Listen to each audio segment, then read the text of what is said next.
বন্ধুরা, মাথার ব্যথা অনেক রকম হতে পারে।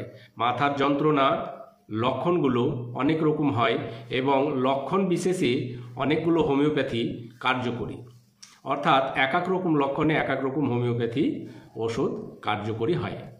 যদি দেখেন মাথার মধ্যে হাতুড়ি মারার মতো ব্যথা হচ্ছে, অর্থাৎ হ্যামারিং পেন, মাথায় মনে হচ্ছে যেন কেউ হাতুড়ি মারছে, এই ধরনের ব্যথা যদি হয় তাহলে হোমিওপ্যাথি ওষুধ সালফার ওষুধটি ভীষণ কার্যকরী।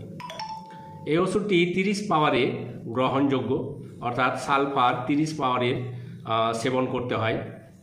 কিভাবে সেবন করবেন? 2 ফোঁটা করে, এমার্জেন্সি অবস্থায় 2 ফোঁটা করে সকাল দুপুর সন্ধ্যা আধ কাপ জলে গ্রহণ করবেন। আপনারা 2 থেকে 3 দিন পর পর গ্রহণ করলেই মাথার ব্যথা আরাম পেয়ে যাবেন।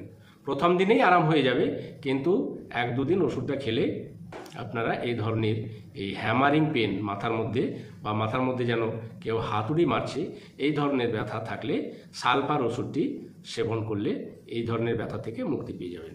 ধন্যবাদ, ভালো থাকবেন।